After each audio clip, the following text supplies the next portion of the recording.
So, proceed tayo sa chapter 2. Book of Romans. So, alamin natin yung ano naman ang sitwasyon dito sa chapter 2. Doon sa chapter 1 kasi pinapakita kung ano yung nature ng tao nung sila'y nagkasala. Ano yung nagiging desire ng mga tao nung after nung sila'y nagkasala. At malinaw po, nalaman natin na ang kanilang ginagawa ay contrary sa gusto ng Panginoon, na ang nangyayari, gusto nilang mag-create ng God para kanilang sambahin. Iba doon sa plano ng Panginoon. Ang Panginoon, gumawa siya ng tao para sambahin siya. Pero ang ginawa ng tao, gumawa ng God, gumawa ng Diyos ang tao para kanilang sambahin. So baliktad, di ba? Baliktad doon sa original. Kasi ang plano ng Panginoon, create niya ang tao para sambahin yung Creator. Pero nung ang tao ay nagkasala, ang tao gagawa ng Diyos para kanilang sambahin. Mali. Ngayon, dito tayo sa chapter 2, ano naman ang issue na matutunan natin dito sa chapter 2 ng Roma. Chapter 2, 1-5. Therefore, thou art inexcusable, O man, whosoever thou art that judgest, for wherein thou judgest another, thou condemnest thyself, for thou that judgest doest the same things. In verse 2, but we are sure that the judgments of God is according to truth against them which commit such things.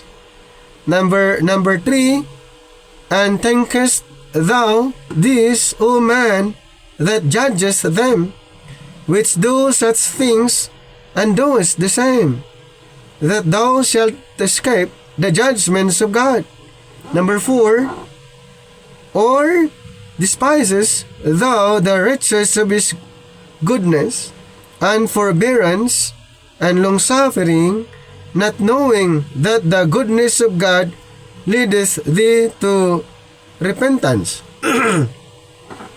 Verse 5, but after thy hardness and impenitent heart treasurest up unto thyself wrath against the day of wrath and revelations of the righteousness judgments of God.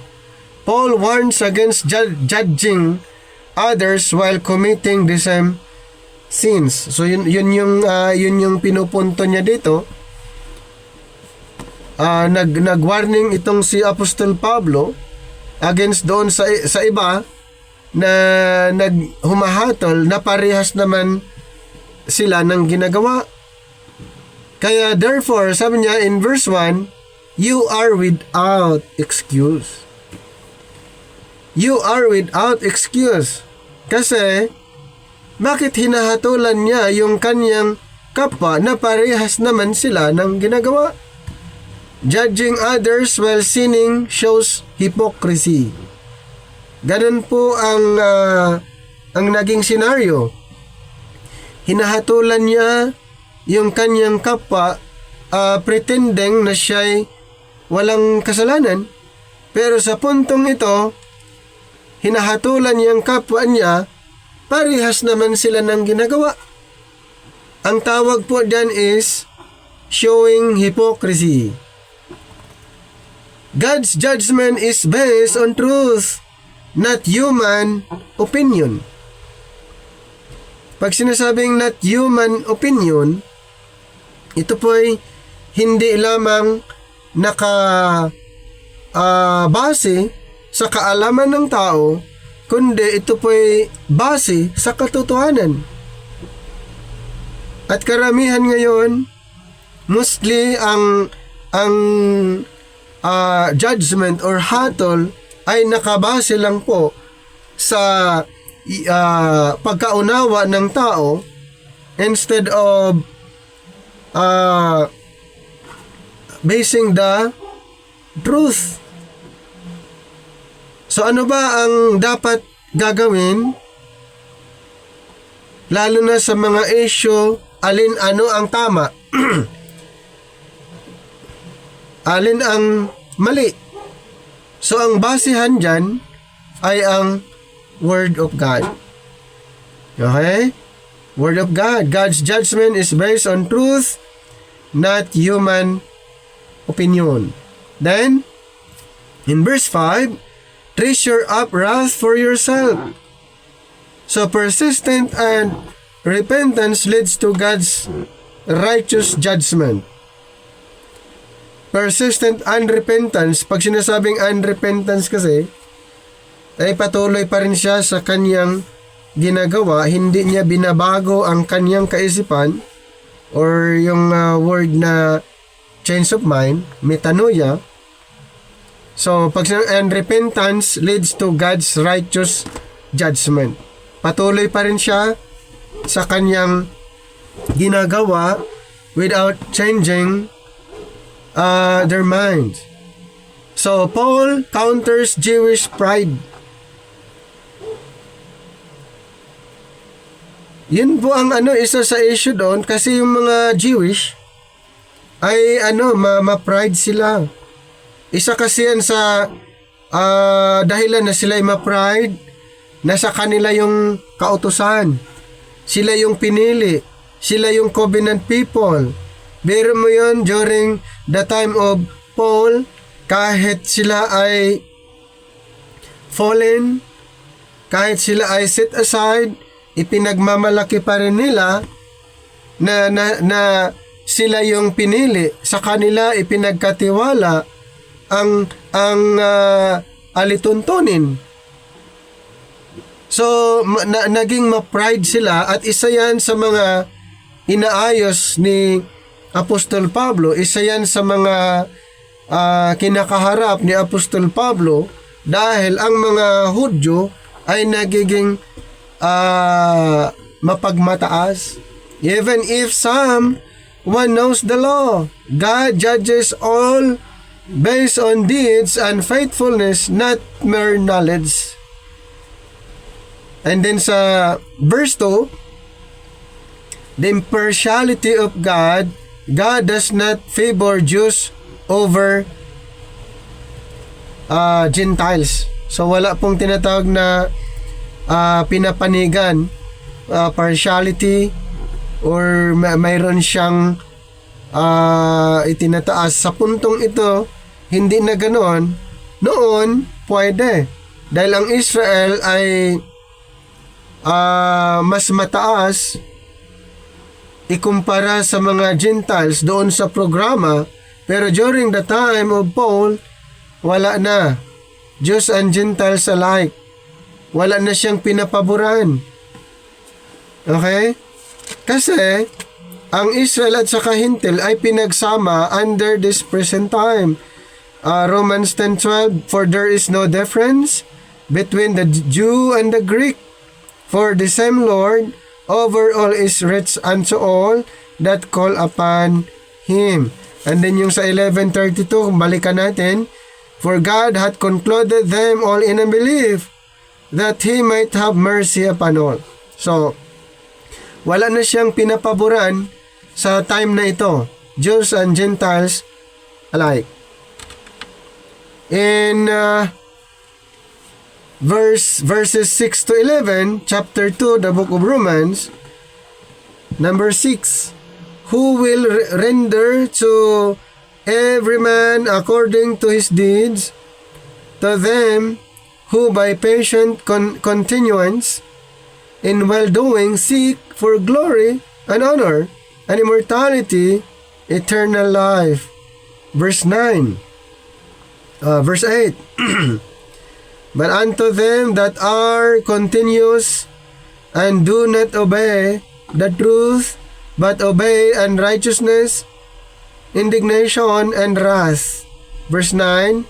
tribulation and anguish upon every soul of man that doeth evil, of the Jew first, and also of the Gentile. Verse 9, and then verse 10, but glory, honor, and peace to every man that worketh good, to the Jew first, and also to the Gentiles. Mapansin nyo dito, diba, Jew and Gentiles, pinagsama. Okay, binabanggit na ang Jew and Gentile. Pero, noon, before the revelation of the mystery, wala pong ganong scenario na pinag-isa ang Israel at saka Hintil. And then verse 11, for there is no respect of persons with God. So God will repay everyone. God will repay each person according to what they have done. Now, the righteousness and judgments are based on deeds, not ethnicity. So hindi na pinag-uusapan kung anong klaseng tao, mga ma-Israel man o mga mahintel. Hindi na po ang basis po ng paghatol ay base po sa kanilang ginawa. Eternal consequences are impartial, eternal life for those who persist in doing good, wrath for those who persist in evil. So dito po ay pinapakita yung gumagawa ng good at saka yung evil. So yung gumagawa ng good, ito po yung mga believers, saved by grace, yung nag-maintain good works. Okay?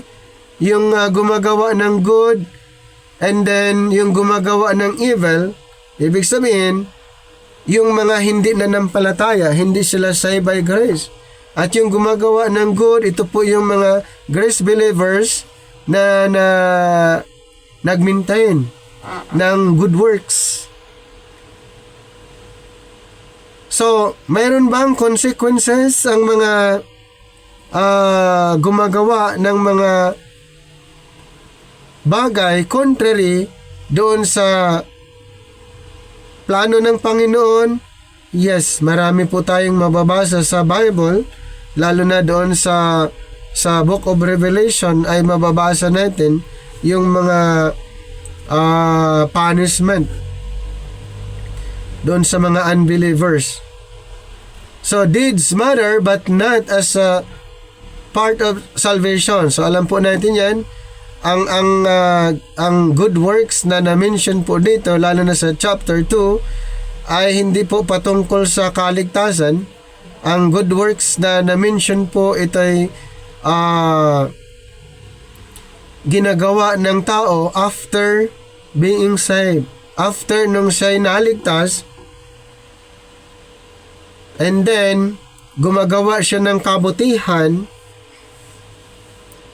for the coming reward until the rapture. So, they demonstrate that reality of the heart's orientation. God shows no partiality. Jews and Gentiles are accountable equally. So, parehas na po Israel at saka Hintil ay accountable na po. Yung mga believing Jews and believing Gentiles, sila po'y accountable. Then in verses 12 to 16, for as many as have sinned without law shall also perish without law, and as many as have sinned in the law shall be judged by the law. 13, for not the hearers of the law are just before God, but the doers of the law shall be justified. For when the Gentiles which have not the law do by nature the things contained in the law, this having not the law are a law unto themselves. 15, which show the work of the law written in their hearts, their conscience also bearing witness, and their thoughts, the mean, while accusing or else excusing one another. Verse 16, in the day when God shall judge the secrets of men by Jesus Christ according to my gospel. So, dito po makikita natin yung Law of Moses na mention kung ano ang pwedeng maitutulong ng Law of Moses. So dito po sa verse 13 ay sila po ay ma-justified according to the law kung ang isang tao ay gagawin niya. And then dito sa verse 12, many as have sinned without the law also perish without the law. And then many have sinned the law shall be judged by the law. So ayan po ay na-mention. So the Gentiles who do not have the law can still be judged morally because they follow their conscience. So ibig sabihin mayroon pong group of people, syempre referring to the unbelievers, na i-judge sila according to the law. So dito na may tumutukoy sa mga Israelites dahil sa kanila ipinagkatiwala ang law. So ang judgment ay ibabase doon, and then yung mga Gentiles naman ay mayroon din silang judgment pero ibabase doon sa na-mention. They actually be judged morally because they follow their conscience. Now, law written in their hearts. Dito sa verse 15, which show the works of the law written in their hearts, their conscience also bearing witness, and their thoughts, that mean while accusing or else excusing one another. So refers to a natural law or innate moral understanding. So ito po yung na-mention dito sa verse 15, works of the law are written in their hearts, their conscience. Okay? Their conscience, innate moral understanding. So conscience act as an internal witness to God's moral standards. And kaya yung mga Gentiles, kahit hindi sila saklaw ng Law of Moses, pero ang issue dito is their conscience. Okay, their conscience. Kaya nga doon sa chapter 1, di ba, yung na-mention natin, kung tutusin, ang Panginoon ma-recognize nila kahit walang ibinigay sa kanilang instruction, ang basihan is yung creation. Makilala nila ang Panginoon sa pamagitan ng creation. I-observe nila yung creation, ma-acknowledge na nila na mayroong God. Pero ang ginawa lang kasi ay gumawa sila ng iba pang ibang mga katuruan. So even without the scripture, Gentile can act righteously or sinfully. Judgment is based on obedience to what God has revealed, whether externally or internally, the conscience. Paul anticipated the universality of accountability, preparing for the latter claim that all have sinned. Romans 3:23, for all have sinned and come short of the glory of God. So malinaw po, kaya wala pong pwedeng excuse. Wala pong pwedeng hindi ko kasi alam. Wala, hindi na yan. Hindi na yan obra, lalo na sa time na ito, dahil given, which show the work of the law written in their hearts, their conscience, also bearing witness, and their thoughts, the mean, while accusing or else excusing one another.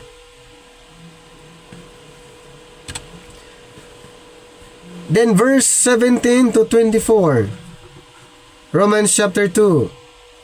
Verse 17, Behold,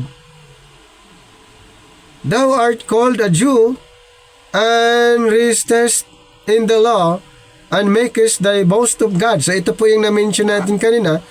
Siya isang Hudyo na kanyang pinagmamalaki dahil nga siya ay pinili.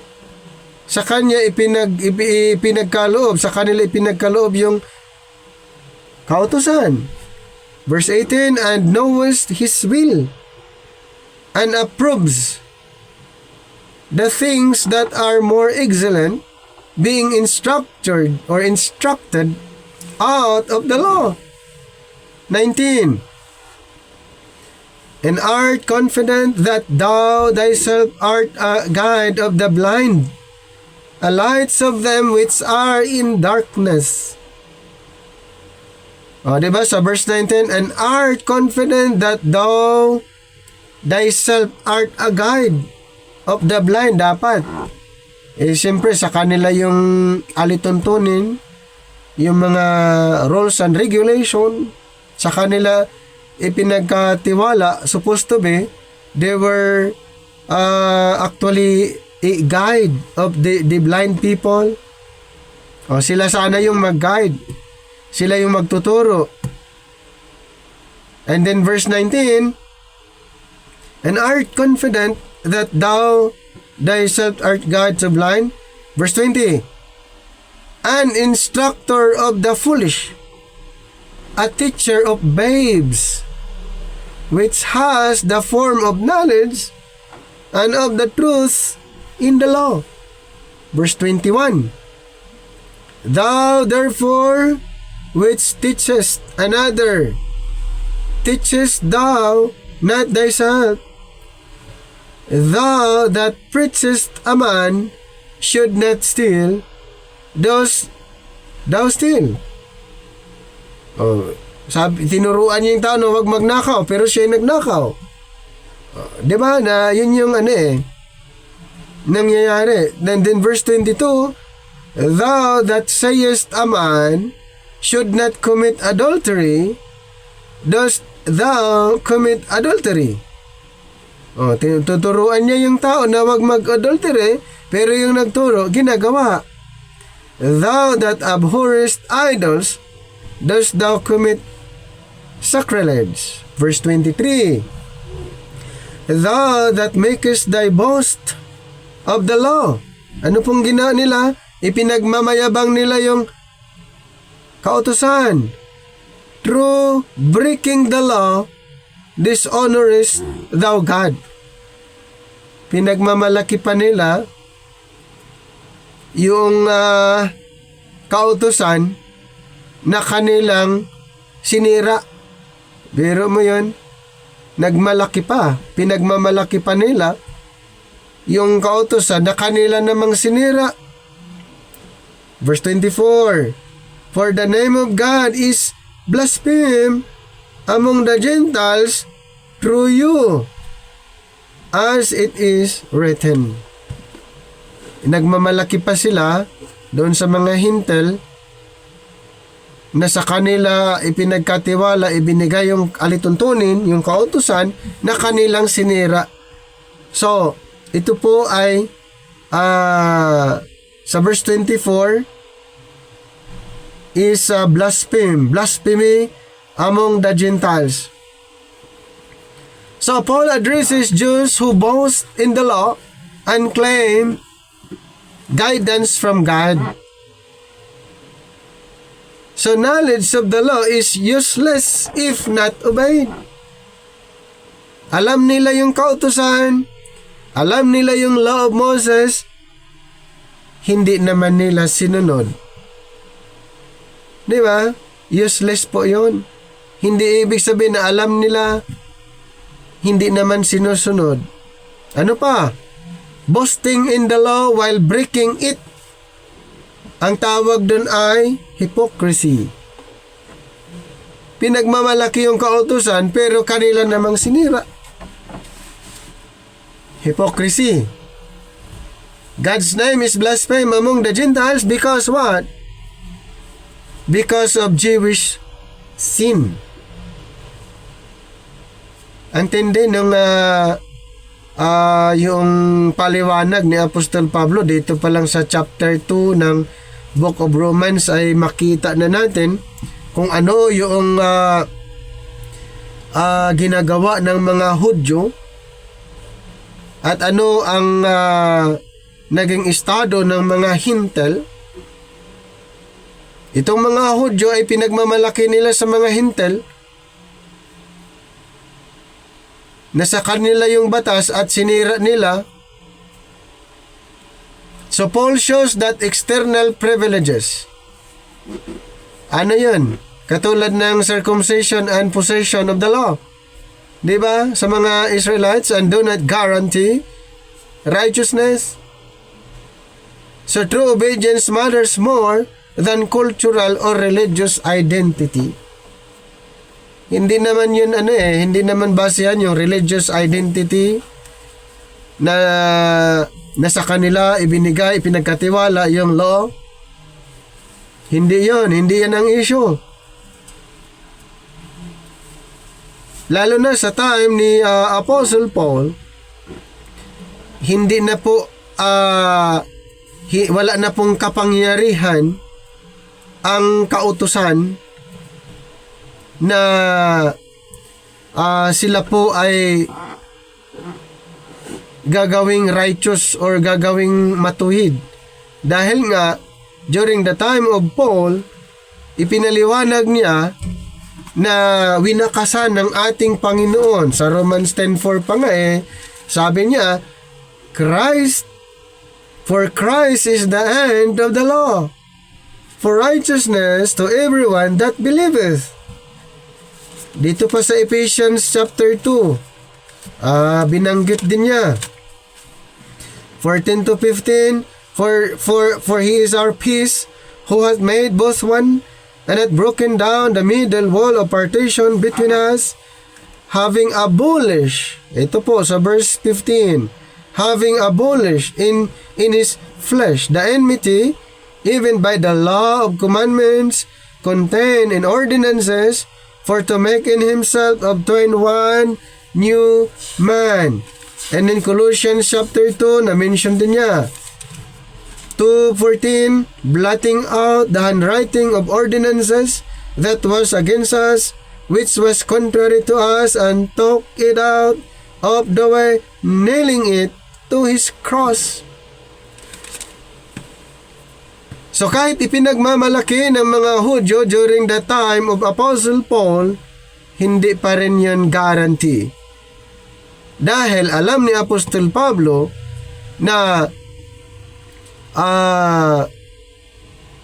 ang kautusan ay hindi na effective during his ministry. Kaya kanyang ipinapangaral. Ito namang mga Israelites ay kanilang ipinagmalaki dahil nga ang kautusan ay sa kanila, wala sa mga Hintel. Kaso lang, nung ipinagmamalaki nila, ito ay hindi naman nila sinunod, kaya hypocrisy. Hipokrito ang tawag sa mga Hudyo during the time of Apostle Paul dahil pilit nilang ipagmalaki doon sa mga Hintel, hindi pala nila sinunod. Di ba? Nagtuturo sila na hindi naman nila ginagawa.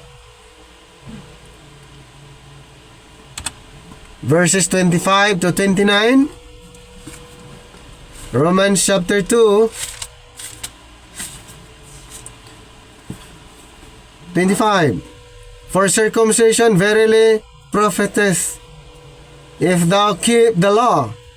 But if thou be a breaker of the law, thy circumcision is made uncircumcision. Ano pong nangyari sa mga Israelites? Diba, nung sinira nila ang kautusan, instead na sila ay circumcised, sila po ay ay uncircumcised na ang tawag sa kanila. Bakit? sinira nila yung kautusan. Kung sinusunod nila yung kautusan, ay mananatili sa kanila yung titulo na circumcision. Yun yung covenant Mananatili na ang kanilang description ay circumcision kung sinunod nila ang kautusan. Ngayon, nung sinira nila ang kautusan, ang tawag sa kanila circumcision pa ba? Hindi. Ang tawag sa kanila ay uncircumcision. Katulad ng mga hintil na rin sila. Katulad na rin ng mga hintil ang estado ng mga Hudyo na hindi sumusunod sa kautusan ni Moses, sila po ay naibilang sa mga uncircumcision. Ibig sabihin, ang estado nila ay hintil. Okay? Yun ang naging estado nila, ay mga hintil. Kaya dito sa verse 25, for circumcision verily profiteth if thou keep the law. But if thou be a breaker of the law, thy circumcision is made uncircumcision. Verse 26. Therefore, if the uncircumcision keep the righteousness of the law, shall not his uncircumcision be counted for what? Circumcision. 27. And shall not uncircumcision which is by nature, if it fulfill the law, judge thee, who by the letter uncircumcision does transgress the law. 28. For he is not a Jew, which is one outwardly, neither in that circumcision which is outward in the flesh. 29. But he is a Jew, which is one inwardly, and circumcision is that of the heart, in the spirits, and that in the letter, whose praise is not of man, but of God. So, tandaan natin, mayroong covenant ang Panginoon sa mga Israelites. Okay? Ibig sabihin, yung covenant nila, nung sila na circumcise, outward and inward na po yun. Pero kung outward lang, pero inward hindi, ang estado nila ay hintil. Yun po ang naging estado ng mga Israelites. Nagiging hindi na sila Hudyo dahil hindi sila nananatili doon sa covenant ng ating Panginoon. Sila po ay naibilang as Gentile. Hindi na Hudyo ang description sa kanila nung hindi nila sinunod ang Law of Moses. Hindi nila nasunod yung covenant ng Panginoon. So ang summary ng chapter 2, God's judges impartially, all are accountable, maging mga Hudyo or mga Hintil. Number 2, professing the law is not enough. Obedience matters. Number 3, Gentiles are not excused because conscience testifies to God's moral law. Hindi excuse ng mga Hintil, wala naman kaming batas. Hindi po, walang excuse. Dahil sa conscience pa lang ma-testify na nila na mayroong Diyos, mayroong God. True circumcision, spiritual, not merely physical. Hypocrisy leads to God's wrath, whether for Jews or Gentiles.